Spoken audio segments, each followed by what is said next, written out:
Okay kaibigan, marami na akong nagagawang mga videos. Hindi ko alam kung iba ay may ilalagay ko dito online, pero pipili tayo kung ano yung mga nais natin. Itong dahilan kung bakit nakapag-video ko, nakapag-upload araw-araw. Ngayon, nakikita ninyo itong bato na to. Apat yan sa sulok kung saan nakalagay ang ating bench na gagawin nating proyekto rin dahil kupas na mga kahoy niya. Ngayon, hindi ako bench para hindi bench ang pag-uusapan natin kundi itong hinukay ko na lupa kung saan ilalagay natin ang ating maganda na bush na ang tawag dito kaibigan ay Mac Orange. Mac Orange. Sa tuwing ng mamumulaklak yan ang kanyang halimuyak ay isang parang ulan, agos ng nostalgia na sa tuwing ihip ang hangin, maamoy ko siya.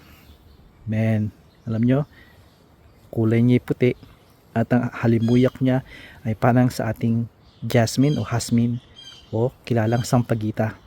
Amoy na amoy talaga siya ng sampagita, napakabango. Naisip ko kung saan siya nakalagay.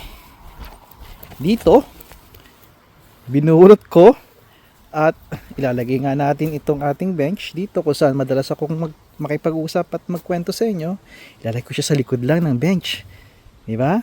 At syempre, kailangan maging namumulaklak na siya, hindi talaga magandang ilipat siya.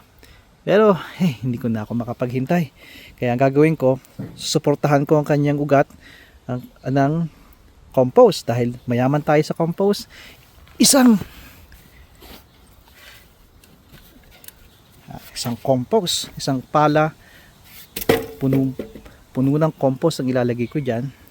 Lalagay ko siya diyan sa butas at diyan natin maging pwesto niya.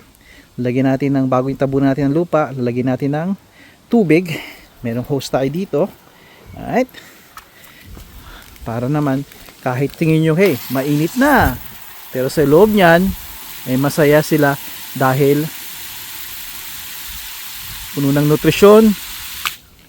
Siguraduhin at puno ng moist yung kapaligiran, moist yung para sa ugat niya. Alright? Natutuwa ako dito. Tataas yan ng napakataas, kukontrolin nyo lang ng pagtitrim.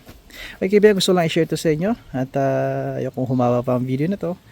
Tingnan natin to dahil itong napakagandang roses na to, baka itabi ko ng konti rito. Ito yung mga tinatawag na pagpaplano talaga. Kaya hanggat mare, huhukayin nyo siya ng malayo sa ugat para hindi madistorba ang ugat niya at hindi maapekto ng paglaki niya at pagbibigay sa inyo ng mga marami pang bulaklak. Kaibigan, hanggang sa muli, padayon.